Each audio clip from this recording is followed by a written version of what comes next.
9. 10. Yes, sir. Hold on, it just said you couldn't access my video. Can you see what's happening right now? No. It says it's fine on my end. Oh, okay. Do you have an Ethernet cord plugged in? Because your video's been fuzzy on my end, but she in there. All right, we're good then. Hi. Hey, girl. Hey. Tired? Yes. Yes. Yes. But we're gonna show up and show out. Welcome to another episode of Around the Way Curls. Internet, how you feeling? Oh, you know. What's going on with your man? I am still watching The Walking Dead, or it's watching me. Listen, I'm getting to the insufferable part. I'm just like, who has finished that episode series? I don't think I'm going to finish. I've decided. It's not done, Internet. It's still going. Though. No. I'm going to finish this What? What? It's 11 seasons. It's more than that still coming out now? I think so. Not spinoffs. Wait. You're going to watch 11 seasons? I'm going to watch it. I'm on season 5. I'm halfway done season 5. It's what I'm saying is watching me now. I'm not invested in it in a way where I'm watching it. It plays in the background. Even when I'm at work, I have my headphones in, and when I'm not on calls, in order to avoid having to talk to folks, I have it on and make headphones on, make it look like I'm on a call. But really, I'm just listening to the in the background. Carl? All right. Carl! I'm like, Rick. Stop calling his name like that. Rick is slowly turning into a sociopath and turning into Shane. Because how can you not? I think that I was officially over it as soon as they introduced the governor. I was like, girl, okay. You ain't seen nothing yet. No. I'm way past that. I've seen many things. We have D'Angelo came and went. That's not his name in this. But D'Angelo from The Wire came. He already went. Who's your bad guy now? Well, they just offed them. They was at the little stupid hospital. Somehow they ended up back in Atlanta. And I was irritated by that. Like, y'all were in Atlanta. Rick rode his little horse in Atlanta, maybe in episode fucking 1 or 2. And somehow y'all found y'all way back there. I'm just irritated. And the way that they split up from one another without giving each other any kind of information, and then the group has to wait and all that. I'm like, you know what? It's too much. Y'all are doing it to yourselves. And I get that it feels like a money grab at this point. I'm just less interested. But I have to know. I have to know who makes it and how they go. And when they go, I feel nothing. It's so sad. And I think that it's desensitizing me. I'm watching people. No, I'm serious. I'm watching people get killed. Mm-hmm. I'm watching the priest. I'm ready for him I can't wait for him to go. Mm-hmm. Carver from The Wire, irritating the bejesus out of me. I'm like, bro, nobody told you to be running through these woods by yourself, struggling to kill zombies. Get it together and kill one of these zombies and stop creating havoc. He ruined the whole church situation. I'm just like, you're irritating me. But here we are. I can't stop. Can't stop, won't stop. I will say, every time I'm outside at night, instead of seeing people, I see walkers. I don't know if I'm well. I know. I think that's indicative of turn that off because it's not good for you. I can't do it. It's got me it still has, how you talked about Sex in the City? Like, it's so bad. Yeah. Okay. But I can't wait to see what happens when next. you said that, okay. It's that now. It's all like, right. And it's not, I would imagine it's not even as bad as Sex in the City. But plot-wise, it's just getting corny. Now, you ain't seen nothing yet. My biggest issue was that they're starting to seem like superheroes. And it's just not even realistic. And I was like, this is like something out of a Marvel comic book or something at this point. And it was a comic book, so it all makes sense. So I gave it a little more grace of like, oh, you didn't know that. I had no idea. Oh. So here we are. I'm like, before it felt a little more like human driven. And I get in season 5, they're really trying to give us the backstory on folks and yada, yada, yada. But you've lost me already. The governor lost me. The whole eye patch, it just felt The eye patch. ridiculous. I forgot about that nigga. He's nothing. Girl, there's levels to these. It's like a game. The bad guys, there's levels just keep to them. Getting big. Yeah. So and I'm gonna get more uninterested as the bad guys keep getting worse and worse. Not the only person. I will be sad when something happens to the hillbilly because he's grown on me. But when Carol got hit by that car, you remember when she got hit by that car out of nowhere? That shit, I don't laughed. remember anything. That's what I'm saying. She got hit by a car trying to save. Anyway, this is not interesting to these people listening. I'm sorry, y'all. But when she got hit by that car, instead of me being, I said, it because of the way it was done. And I said, that's how I know I'm not well. And part of it is that I'm binging it. So it's just constant. If I had to wait a season or wait a week or wait, it's kind of like how you did Game of Thrones. Girl. Where like you're just going, and you don't have the anticipation of the stir. You need to put this down and watch Breaking Bad because this is a waste of your time. I don't get it. I can't emotionally invest in Breaking Bad because I know it's going to be that good and I know that I need to be present. So I can't do it yet. Okay. I have to wait. Right. I have to let The Walking Dead what is it? The Walking Dead watch me. And I'll let you know where people end up. Where did you fall off? What season? I can't tell you. Do you? No, just tell me the number of the season that you fell off. I have no idea. No idea. So you got to the hospital where the cops was tripping. Yeah. I got way past where you at. You got way past it. All right. And I watched it during the pandemic. I watched it during the pandemic where I had shit to do and I still stopped watching it. I would have been so scared during the pandemic watching that, thinking that like this where we at, y'all. No, I did. And I was like, where am I back? And still didn't get a backpack. I ain't got no goddamn backpack yet. Well, I looked up a homeward bound thing. It's $2,034 for a 7-day intensive where it's very hands-on. It's out in Yosemite somewhere. Oh. I think you should do that. I might. Yeah, fuck a yoga retreat. Go ahead and figure out how to handle this coming apocalypse. That's a lot of money. They need to do one in the city, though, because that's different. No, you gonna die. You gotta figure out how to get out of the city. Yeah, that's it. If you get out of the city, you gotta know what's gonna happen. That's why we gotta leave the cities. I'm with my mom now. We gotta get out of here. Anyway, what's up with you? Let me get this one. I had an epiphany today. Did you just have to look at the outline to find out what was up with you? Be honest. Yeah, because I be pulling this stuff out. I'll be like, what is going on with me? Who knows?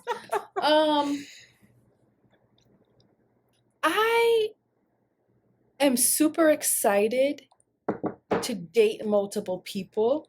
It's been really interesting in that all of the people that I've dated in the past or been with in the past, and mind you, my dating history is not like, oh, I was with this person for 6 months, 4 months. It's been years. It's been like minimum 3 years is the time spent with somebody. And I'm still friends with them. And I see them often. And it's been really interesting because I've been seeing them within the same week. And we're like, sometimes I'll just see them at a coffee shop. Sometimes it's like a planned date. But it's been so wild to me about how I am noticing their differences and then reflecting back on what I actually like and want, right? So it's like there's something really beautiful that I'm realizing, and I've got to say these. Maybe I'm projecting what I think polyamorism is because I'm not a practice of it, but there's something about having variety and distance between your partners that really helps you to be more objective and to really sit with how you feel and what you want.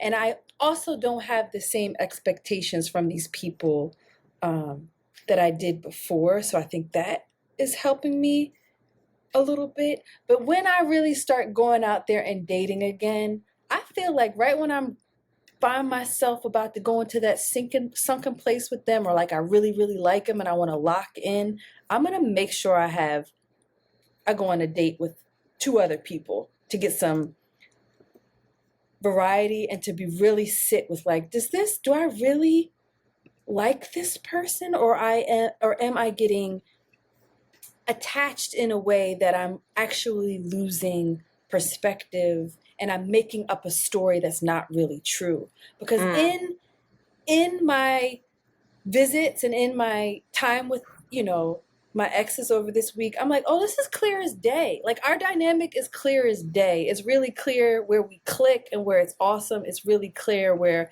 that's not what I want. And why the fuck did I not know that? Why the fuck wasn't that something that like I sat with and was aware of and could name?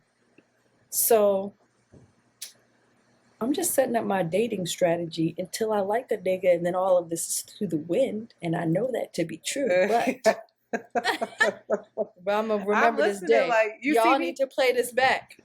But anybody that's dating out there, young girls, I think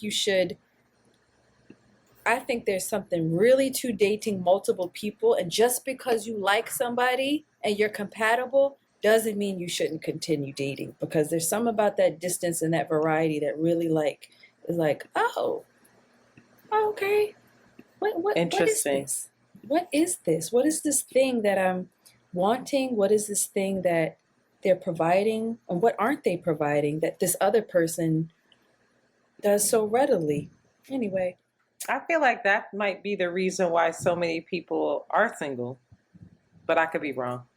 Is that there's so much to choose from that nobody will make a choice.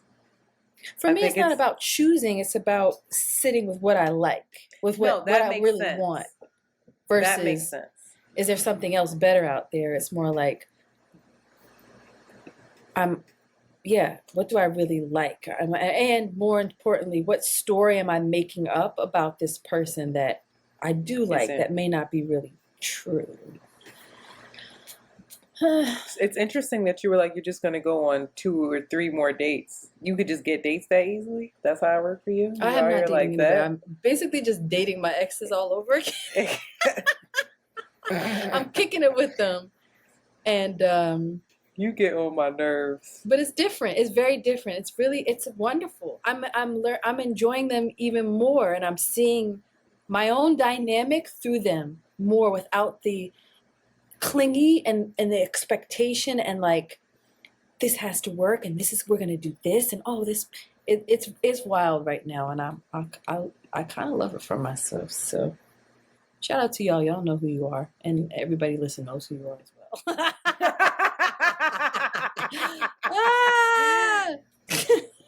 You are annoying. So I have a question for you. This last voicemail, Mati, please take this out. Can you put a marker here, Shanti?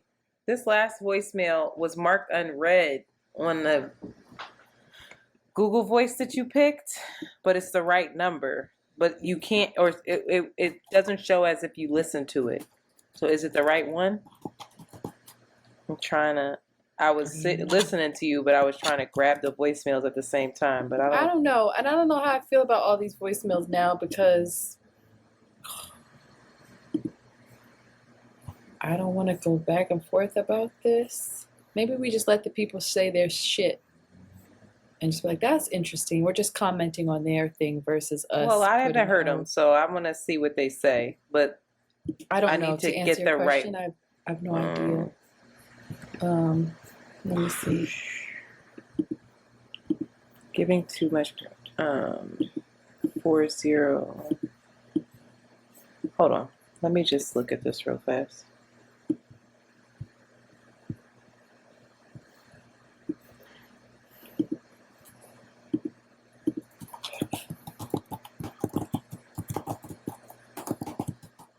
I'm just going to pull what you wrote. I don't know if this is the right one. It's the last one. Once it plays, you can let me know. And if it's not right, then you don't have to use it.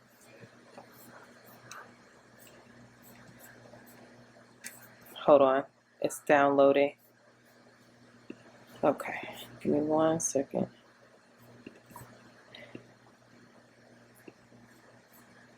I'm gonna start. I think next time, maybe if you're gonna go in there and listen to them, maybe you download them and email them, and then I know I have the right file, and we could just send them to Monty. Okay, because I don't That know. might be. I didn't know you could even download them. I didn't know what the Oh yeah, you could download them. process of it was. I thought you were just playing it from the computer. No, because he has to insert it into the episode. He doesn't use the speaker audio because that'd be terrible. That's just for Patreon. So give me 1 second. So that's why when he's like, the voicemails are missing from the drive, I'm like, sorry. All right, let me go do it. Okay, so I'm ready. And 1 second. It's got to be a better way. All right, so we will get started, Monty. 15 now. All right.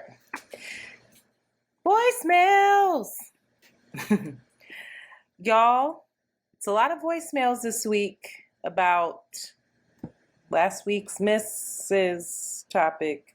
We got almost 50 voicemails. It's like 48. So obviously we can't play that many, but we're going to do the best that we can.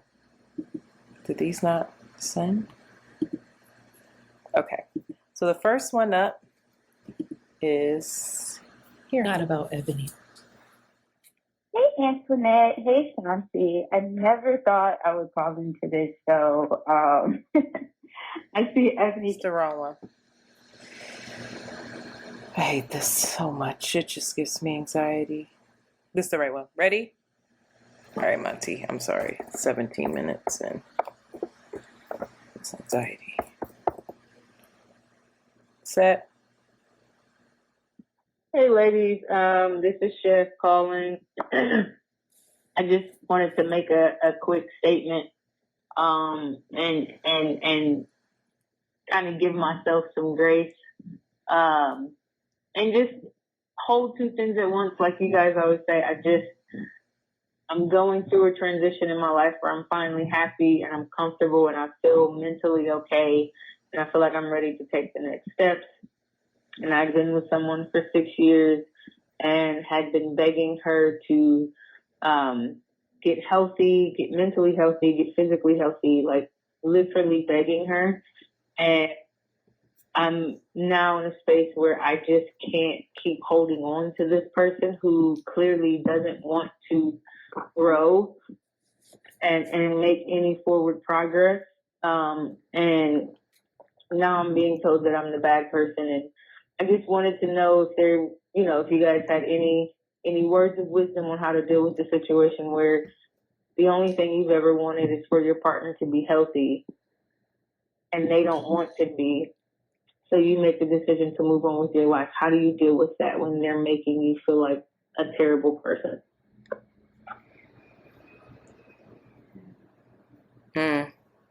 Chanti.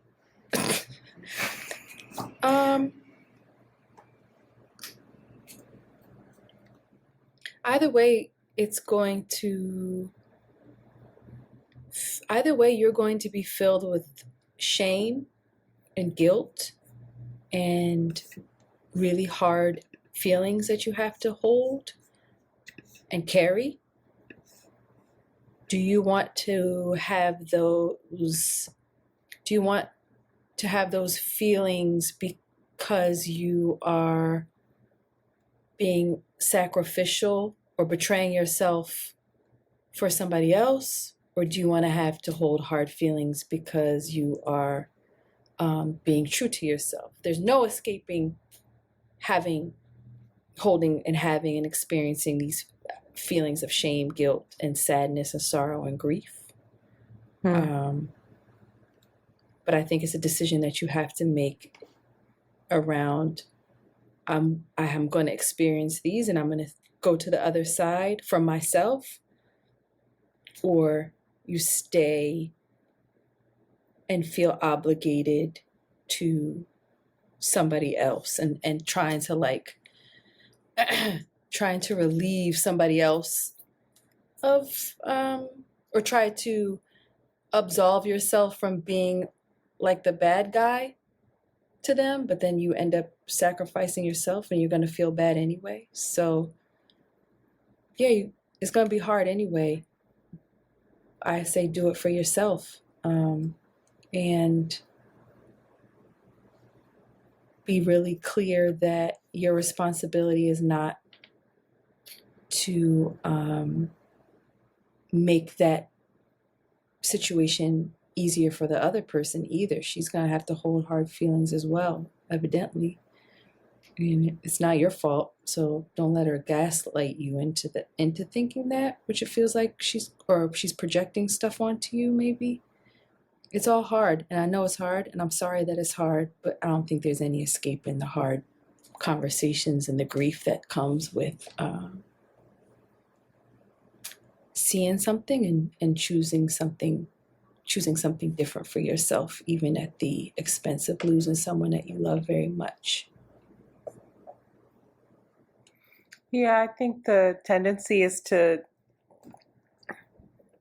I mean, it sounds like first that that you've encouraged, you've supported, you've tried, and really it's up to you to determine if you've done enough. And if something's no longer serving you. And the narrative that somebody else has, Shanti always says this, but like it's none of your business. Like that somebody else's narrative of you, as long as you know if you're being reckless, you know if you're being unfair, you know if you're being unkind, and this person, it will probably be very hurt because they want you, and it sounds like they might be codependent on you, but this might be the thing that helps them. Again, that's not even your business either.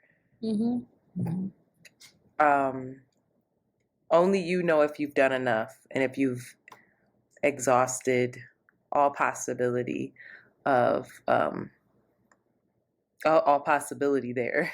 And doesn't mean it's forever. Could just be for now. Yeah. I'm sorry. You gotta be true to you in this. Yeah.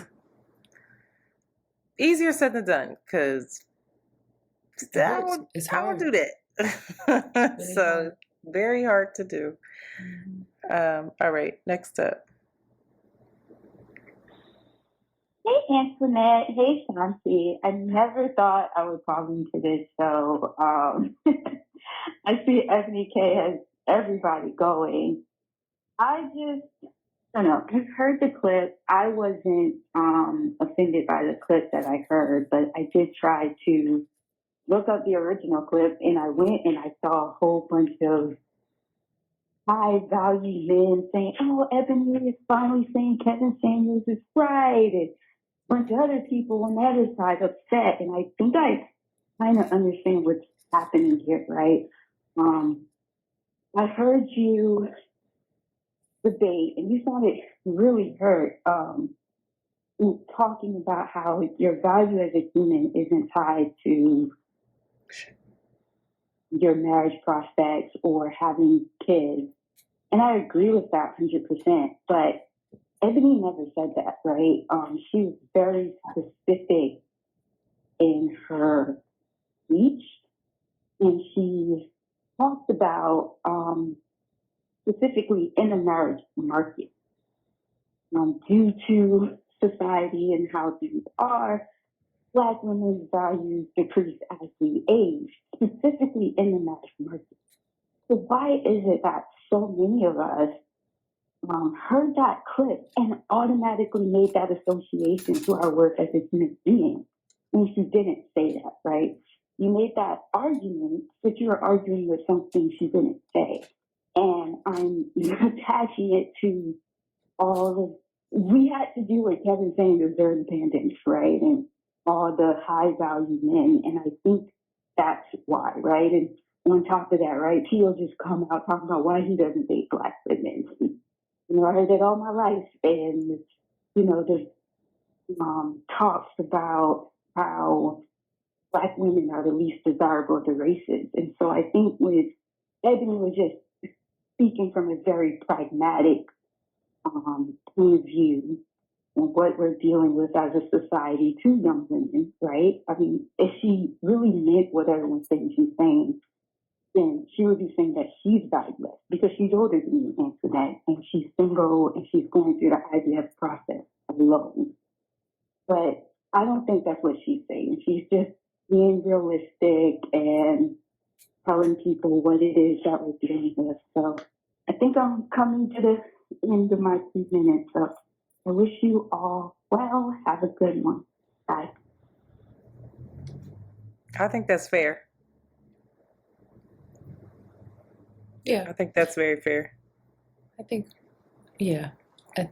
there were a lot of different narratives that we pulled from that collectively that were connected to our projections. But yeah, I agree. Okay. Thank you for calling. Hi, I wanted to say, y'all, that I enjoy listening to y'all. Keep on doing what you're doing. I'm calling in response to the Ebony K. Williams episode. I understand Antoinette was super fired up and annoyed with Ebony's statement. I do agree with Shanti only because just in my experience, being in college, I was told, hey, focus on your studies. Don't focus on these boys. Have a good time. I ended up meeting the love of my life in college, but I was listening to everybody else, trying to have a good time, almost losing him because I always thought the grass was always greener, or I was trying to just have a good time because you only get that, you only live once. Luckily, me and him have been married for 10 years. We have a baby, and that was something that I always strived to have, right? Like, I wanted a husband, I wanted a baby, but in my mind, I was like, oh, it can wait, it can wait. So I guess Ebony is saying, like, hey, if you want that in the future, like, don't wait, don't pass up on, pursuing those legitimate, serious relationships in college, because you will lose some valuable people there. All right, hopefully this is helpful for you all. Have a good day. Bye. I think that makes a ton of sense. And I think something that I recognize about myself and that I assume about so many other people. Crystal has a funny thing that she says to me, and she's like, Antoinette, I just love you because you're the only person in my life that believes that I truly believe feels that anytime you walk out the door, you might meet the love of your life.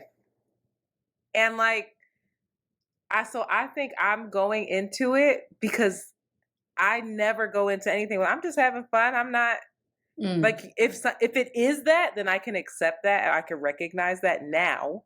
I couldn't do that before. I would try to force something else, but now I'm much better at that. But anytime I'm dating somebody, I'm wildly open to falling in love and stopping dating somebody and being with that person. So I'm assuming that everybody else is, which is why getting the Miss degree to me sounded like pick me. Because I'm like, of course we're all open to it. But I'm realizing as I talk to so many other people and women, that's not the case. And my dumb ass is out here like, yeah, love is good. I'm ready, and making it very clear to the people in my life. So I acknowledge that, where I was like, oh shit, okay. If the conversation is, just take it seriously. Maybe don't squander your options if you see somebody of like great value who feels like they're a value in terms of the alignment with you. Right. Again, not value in terms of what they bring, their money and their social status, but like they're aligned and they're interested in that too. Like, fuck going out and trying to explore. And I think, I posted a meme that was like, y'all are fucking crazy. I'm trying to be in love. Y'all here trying to hoe. Like, y'all are nuts. That's me down to the bone. Yes. And so that's how I assume everybody else is everybody operating. is. And I'm realizing, no. Even Mandy, I talked to her, she was getting on my nerves. And she was just like, girl, that means you can't be getting flown out, maybe. You can't be out here hoeing. You can't be out here tricking, prostituting. And I was like, all right. I didn't even consider that. You're like, what? It was like, people are doing that? People are doing that? People are dating to be in love forever?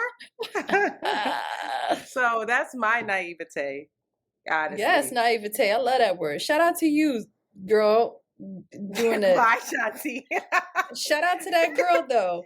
Found her man, got married, got had a kid. Boom, bang, bing. And there's also women that did that in the comments that we saw. I followed that trajectory, and I wish I never did that. Yeah, so it's there very are varied.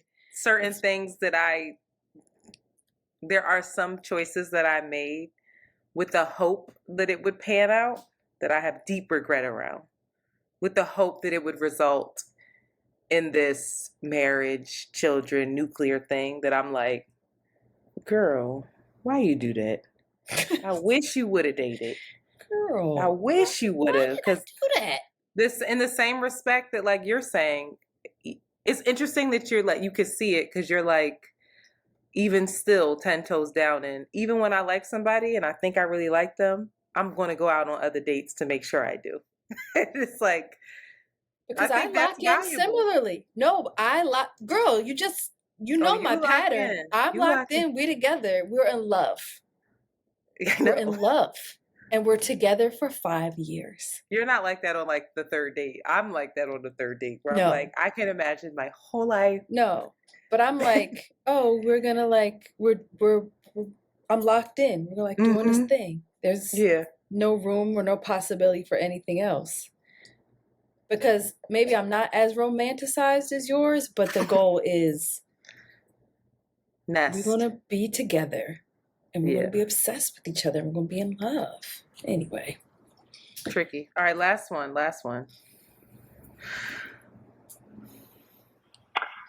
Hey, Antoinette and Shanti. I am listening to your newest episode right now when y'all are talking about Eddie K. Williams.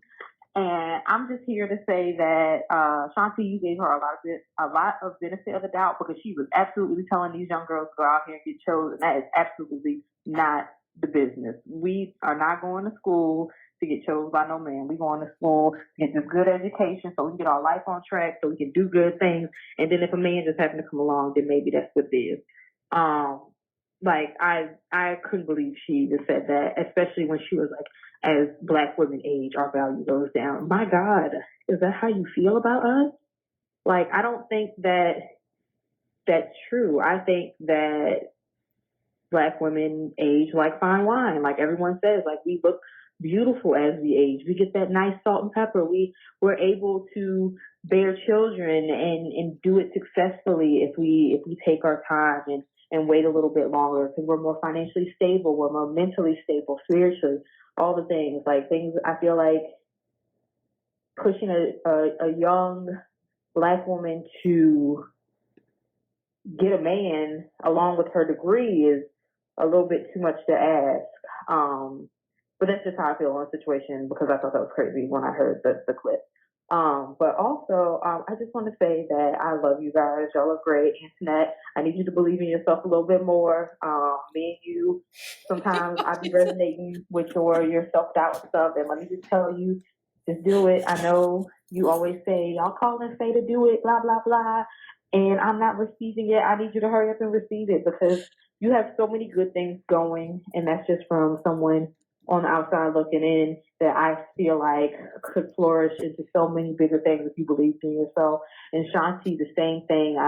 I really do believe the Sable Collective is amazing. I think that you're doing really good work, and I love how you're such a free spirit and you just move to the beat of your own drum. I love you guys, and I'm gonna continue listening. I'm pretty sure this will be the first and probably won't be the last time I call in. But I hope you guys have a good day, and I hope y'all enjoy y'all's evening. Can't wait till the next episode. She heard it the way I had heard it first. And listen, I don't want to talk about this no more. And listen, we're done. No, and listen, it's still not I still would ask a young girl, like, Why? Why is that the big? Why? Anything else you want to do too? And if it is other stuff, then I'd be like, all right, girl, what do you think? You see him, get him, whatever that means. But I just feel like let it unfold. Because anytime I tried to have a plan or force anything, baby, the way this thing laughed at my face, and I hurt because of it. It's goofy. But you're so strategic and not with strategic with love.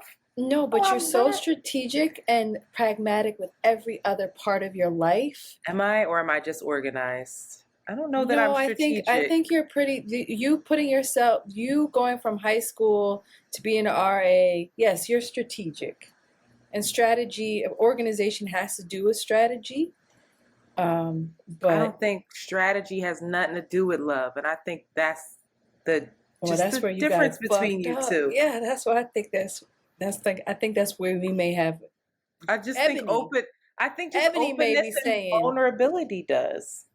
That's my strategy. Be open. Be vulnerable. Be open to it. That's the strategy. Be open to it and be clear about how you want to be treated and what. Yeah. But I don't think there's strategy. Some people want to have the openness and vulnerability within the confines of marriage, which then sets us. I think what's the most interesting thing, or what we're all wrestling with, right, is that community and security are the baseline things that everybody wants and needs and is deeply human, that has been wrangled and perverted by capitalism and patriarchy. And the lens from which your girl Ebony is coming from is very capitalistic and patriarchal. But what her baseline need is for security and for community in a way. And we're all going at it at different angles. Yeah. So it's like you said in the last episode, Biden, like Babylon. She's in Babylon. She's gonna go. She's gonna figure this out. We in Babylon. Y'all want to be paid? It's about power. It's about control. It's about resources. And you have a sense of security and community by obtaining a certain type of value and resources. Then I'm going for mine. And how I'm doing it is. She didn't tell us how to do it, but she told us to do it. Exactly. Maybe that's another lesson. That's the level that she said, come on now, y'all gonna have to pay for that. First she gonna come out with, now I have a Patreon, and this is how you can do it. I asked that question. If you remember, I said, tell me how. She said, I ain't got time for that. I said, this is what you got to do. I'll tell you how to do it some other time. Figure that on your own. All right, let's take a break.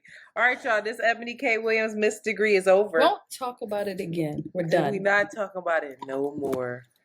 I gotta unfollow the Grio because I can't be. Anytime that lady got a viral clip, I'm like, I don't like her. The hood on smash, on lock. She's brilliant. You see how she works? She's fucking brilliant. She said, watch me work. Watch me get this engagement. I love it. And she don't care. It was mad people adding her and she would respond. She had time. She must have been on a train or something. She had what time. You gotta understand is what I had said specifically. All right. We'll take a break. We're going to take a break. We're going to come back with Jesus Christ. I just looked at the podcast. More relationship talk. Can't wait. For two people not in a relationship. Like, what? We prepping ourselves. We getting ready. All right. If you two have a voicemail, please give us a call. What? Or a message. Please give us a call. May you please give us a call at 215-948-2780. That's 215-948-2780. Okay. Bye. Break time.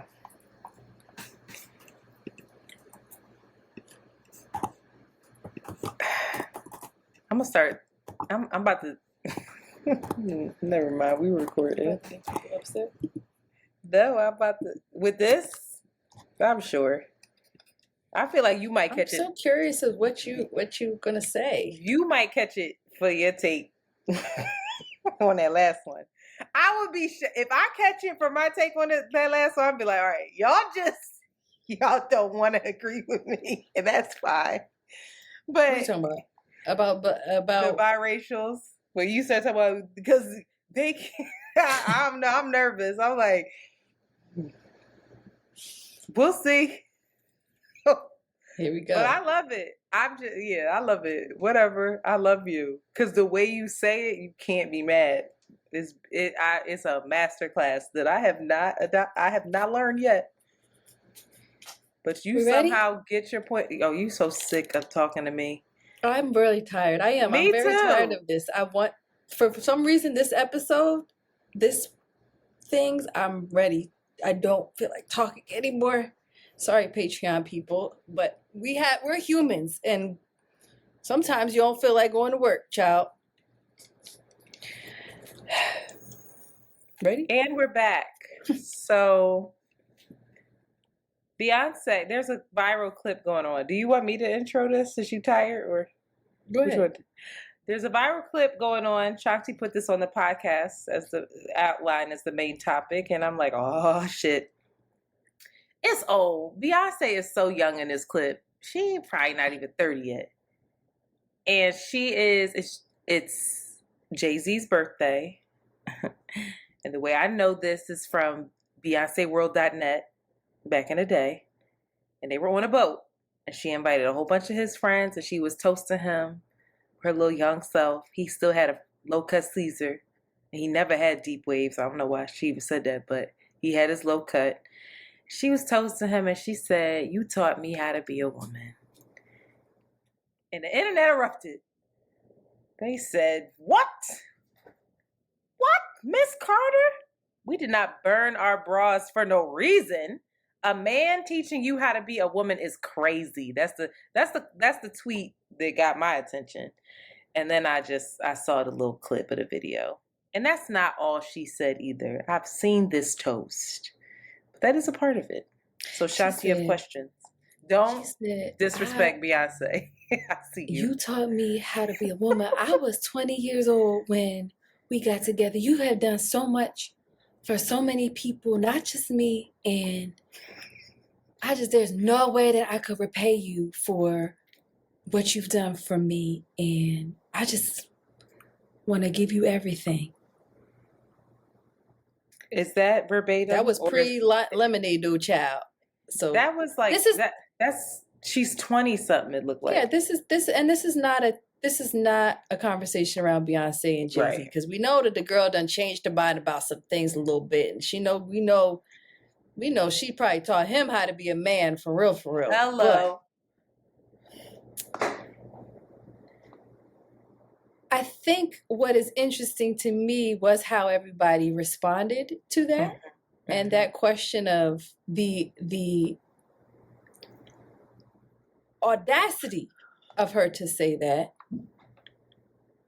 or the idea that, just similar to what you said, a man can make a woman, a man can teaching make a woman how to be a woman, and vice versa. Maybe not vice versa.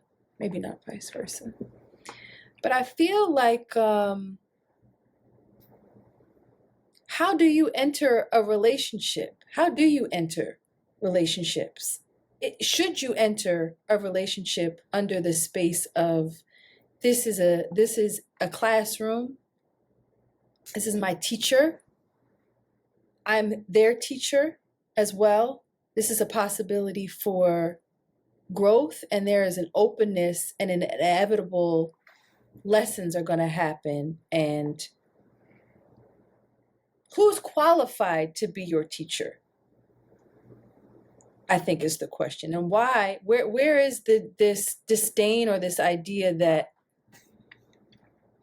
men, and I guess that's what I guess I'm trying to understand is, because I don't agree with the disdain and the shock and the disgust that a lot of people had around the idea that Jay-Z could have taught her to be a woman in some ways. I'm curious as to what her definition of a woman is as well. Mm-hmm. But I think it's If you're not in a relationship with somebody that's your teacher, what are you doing, bro? What the fuck are y'all doing?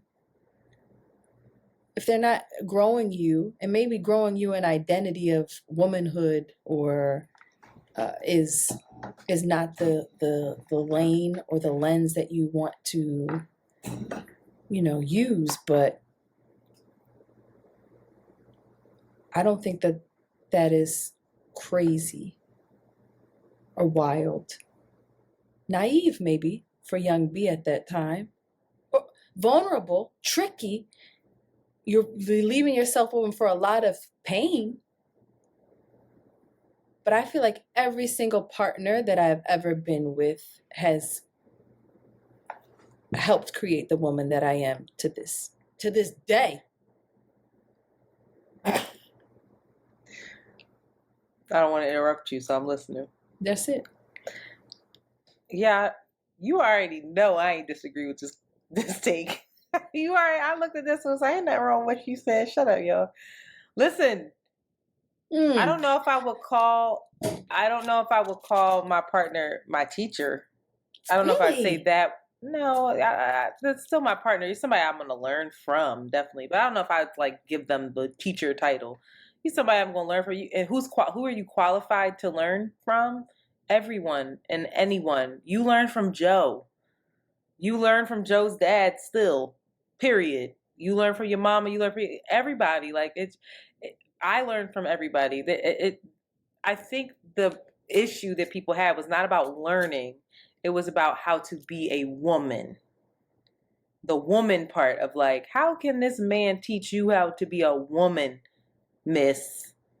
Now, in totality, probably not. No, my partner is not the only person that's going to teach me how to be a woman, but there's so many facets of womanhood, right? There's so many sectors of that. I think probably young B at that time, young me, young Shanti at 20-something years old, where we're coming into ourselves and we're probably having the first or one of the first very real adult relationships in our lives. Of course, we're going to feel like, yo, you've taught me how to show up as this adult woman, sexual being, partner, because I haven't fucking done it yet. Like, that's just inevitable. I don't see the confusion around that. Did he teach her every aspect of being a woman? No, she got a mama. She got a daddy. She got a sister. She wasn't even a mother yet. So then that's another unlocking of womanhood that her children will teach her. Like, I think that people, I don't know, reading that tweet of a man teaching you how to be a woman is crazy. To me, shows me the divide between men and women. I think it's interesting how I don't know that if there was a clip of him saying, you taught me how to be a man, he probably would have been praised. And that would have circulated Girl, in make a way. A point then.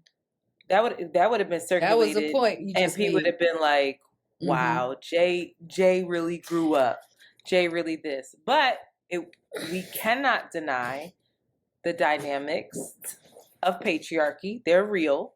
The dynamics of that we know that he was unfaithful in the relationship, that colors things. And the age gap. And just like a lot of times people feel like men and women don't evolve at the same rate, period. So I don't know. I don't see the problem. Because of patriarchy and the power dynamics then, and the vulnerability that how vulnerable you women are, especially when they're coming into this, to just like you said, or how it seemed, I'll just speak for myself, how the idea of your man teaching you something is romanticized in a way, and like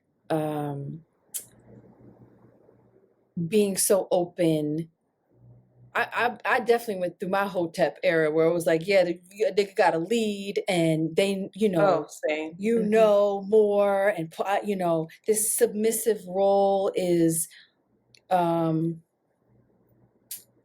receiving your wisdom and your, all of. Given that there is now a collective agreement that that's a bunch of bullshit, right?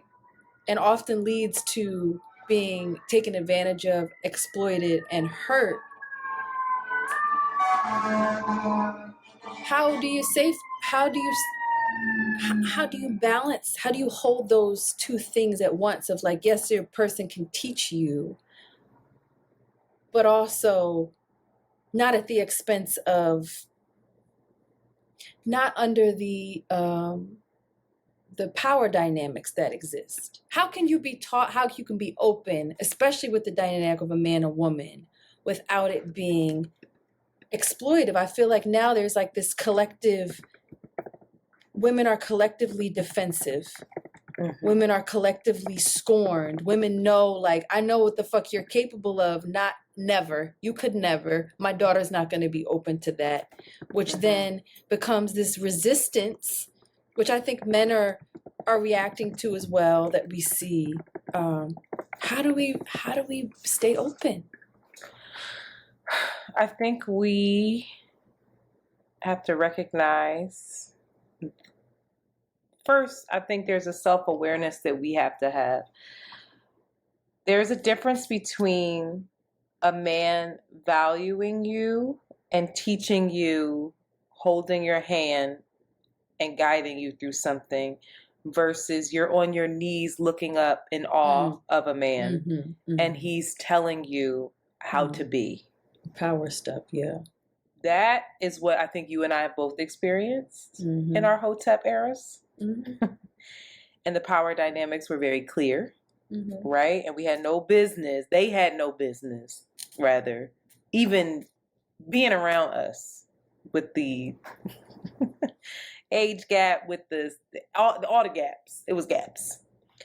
With that said, I think I honestly, I don't know. I think you hit the nail on the head with the collective hurt, and then the collective protection of like, the messaging is never going to be this again. I'm never going to fall for this again. My girls ain't going to fall for this again. My daughter's not going to fall for this again. But as long as we do that, we're not going to get nowhere. It's self-sabotaging in a way, right? It's absolutely self-sabotaging. And again, we're asking our men, and this is so binary. I realized that in all of our couple past episodes too. Well, I mean, just like in terms of like heterosexual relationships. Yeah, but I think the last week that applies regardless. I don't care if you date men or women. If you exclusively date in one race, I'm still biased. But here, I think, listen, from my understanding with my friends in the LGBTQIA community, baby, patriarchy is up and through that bitch too. Real, like, alive and well. And even if you're masculine presenting, there's still a dynamic there. So tricky. But I think regardless of the hurt, if we're not open, there's no guarantee. There's no safety. What did Bell Hooks say? Hold on. Because I fucking posted this shit. There's no safety in any of this shit. There's no safety in love. You either going to take the fucking risk or you not. But what'd she say? She said the practice of love offers no place of safety. We risk loss, hurt, pain. We risk being acted upon by forces out of our control. That's it. There's no strategy. The only thing you can be responsible for is yourself. The strategy is, let me prepare my girls, my daughter, my sisters, my cousins, the women around me. Let me help put them on to what I experienced so they can avoid that. They can recognize it and avoid it. Not let me close them off to all possibility of good love or a teacher. I it makes me sad. I don't know. What Go makes ahead. you sad? Seeing this response made me sad. It did. It made me sad because it highlights what you say, this collective hurt. And it's real. And also this collective armor. And I'm not saying it's not for a reason. But go ahead. I have yet to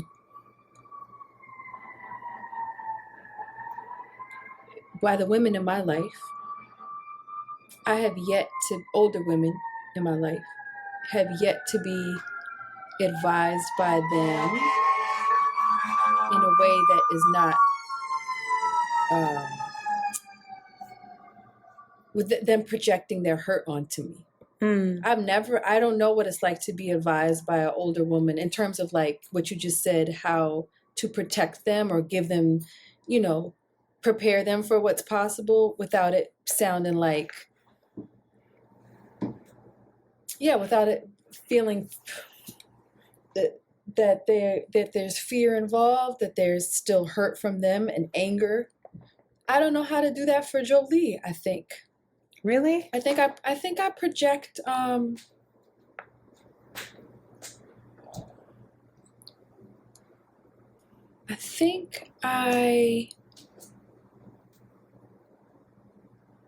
no, it's really interesting. With Jolie, I don't, and I've been sitting with this, I don't talk about, I get scared when I think about how she sees me in relationship with men, because she doesn't see me in relationship with men, and I've been like figuring out how to like start talking to her about it.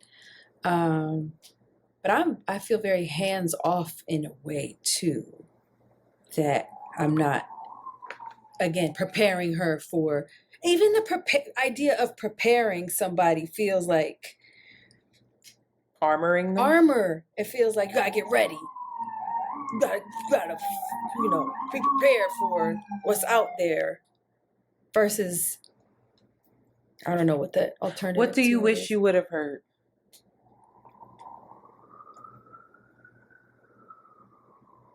What do I wish I would have heard?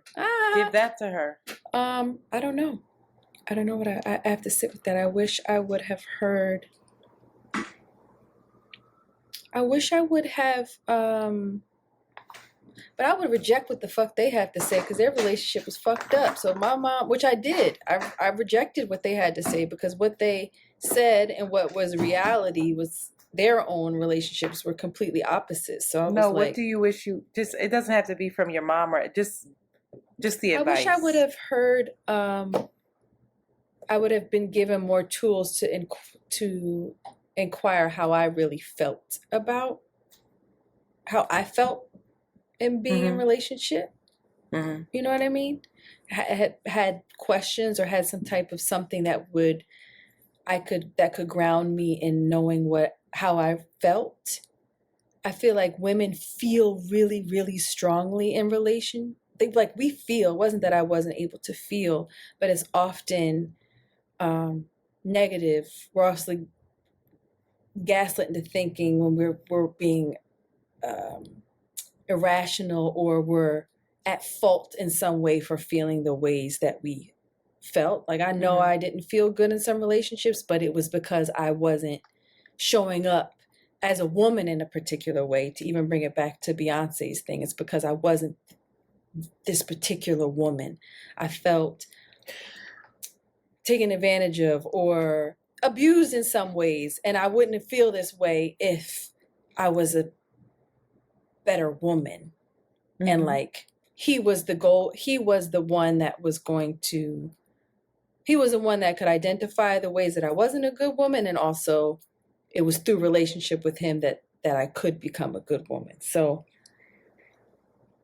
yeah, maybe that's very interesting. Maybe I wish I had been given better tools to identify what felt good. It's not womanhood though. It's not gendered. it's not gendered. Yeah, I don't have the language for it right now, but I think being in relationship and in a hard relationship or in abusive relationships, there was a construing or a accusation that I wasn't a certain type of woman. So it was very gendered in a way, right? And I didn't know what my identity was in myself or what womanhood or being a good woman was outside of that expectation. Does that make sense? Am I just saying words? No, it sounds So like I don't know. I worry about So it was telling like young this people to get idea that married. you being taught how to be a woman through a man is the first thing that's got you fucked up, maybe. So maybe I retract everything that I said. No, I don't think that. I think if that's the sole way that you learn how to be a woman, yeah, that might be dangerous through your partnerships. You're gonna learn you're gonna just grow as a person in a relationship, hopefully. If not, that's not the best relationship for you if you're just stagnant.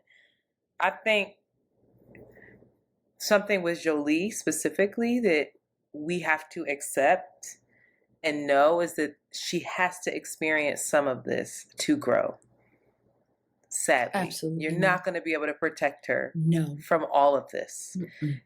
The best thing you could do, I think, is give her the tools. Don't give her some insight into what you know of yourself, how you've worked through it, how to identify how she feels, I think is the most important thing in all of this, and what doesn't feel right or what feels what doesn't feel right, what's lacking, what's hurting, what's causing confusion, and honoring that, and being open for her to come and ask you. I hid from all of the older people in my life when I was struggling. I didn't have anyone to go to say, this is happening. This doesn't feel good. I knew it didn't feel good. I might tell y'all, but we're idiots. All of us collectively. And so it wasn't you're not going to get sound advice. You get support, you get support as best you can. But just having someone to come and talk to. I still cannot talk to my mom about a relationship. She does not know anything about any relationship I've ever had outside of my ex cheated on me. That's wild, it. Bro. He's not shit and she doesn't like him. That's it. That is the extent. The only people I talk to about my relationships are you and my sister a bit, but sometimes I even cut that off for some reason. Maybe out of fear that it might I know she's not going to tell my mom. I don't know what it is. I have no idea. I've gotten better with that with her. But like, my mom knows nothing. There's no older person. Even in past, because I don't be telling my mom everything when I'm going through it. But I will tell her, like, girl, guess what happened? When I say nothing. She doesn't even know that I like that. Date. She doesn't know that she doesn't ask. She doesn't ask. Oh, well, that's the goddamn problem. Well, she doesn't ask, and even if she did, I probably wouldn't tell her. What would you say? Like, yeah, it's all good. I don't know, because her thing is don't get pregnant.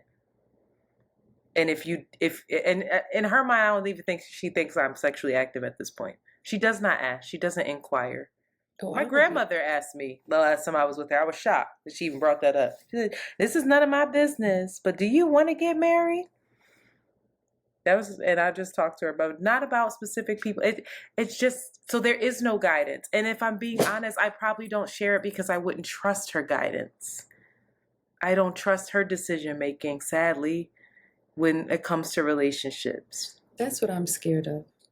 So I think having that open relationship with Joe as she navigates, and there's gonna be navigation. There's navigation for all of us. I think and we're, this is good that we've gotten here, but this whole concept of your partner teaching you how to be this gendered thing, a woman, an adult, an actualized person, whatever society defines as good in a relationship. I think there's some validity to your partner helping you get there, but it's not the only person. And womanhood is not just womanhood is not just defined through the lens of your partner. No. And can't be. And I think that's what people might be responding to, is he couldn't have taught you all that, girl. And I don't think that's not what she's thinking now. And that's not what we're saying. But it's an aspect of it, and there's nothing wrong with it. There's nothing wrong with telling your man that he's helped you become a better woman, learn how to be a better partner, learn how to be a better communicator, learn how to be a better lover, learn how to be, I don't know. She said whatever. Woman. She said woman. She ain't say better, which I think is a very, and I said we're not going to go on to this, and I won't. We don't need to go into this, but I think it's a really indicative. I've been using that word. I used it many times this past few episodes. Is indicative of Beyonce's arc, though, and what she had to go through. Because I think a part of her probably did think, like, yeah, this nigga's made me into a woman. Of course.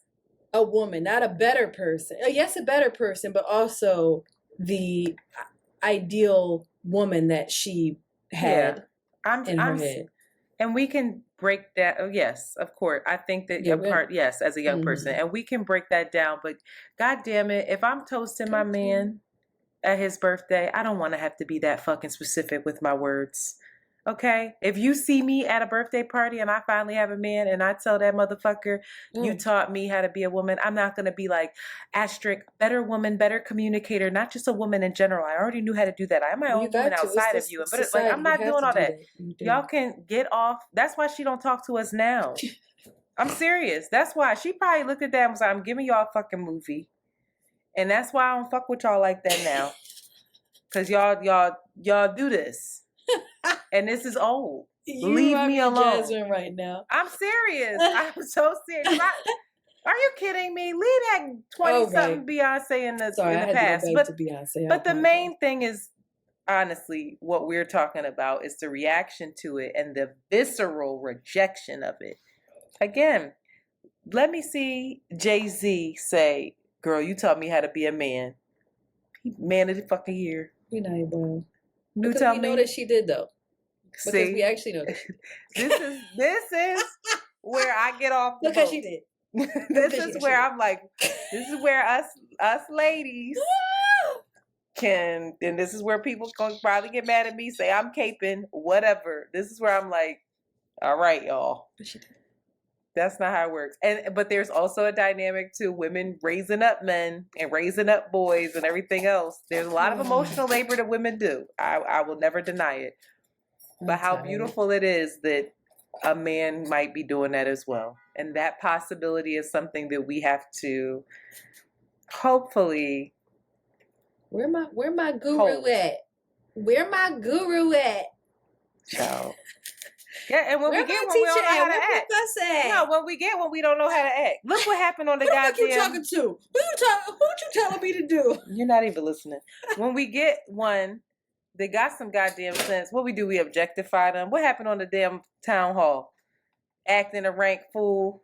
It was funny. I was laughing a little bit, but it just shows how we're nuts. We're nuts. Women are the villains. No, we're not. Low-key. Nobody's a villain. We're all complicated, but we see ourselves as morally.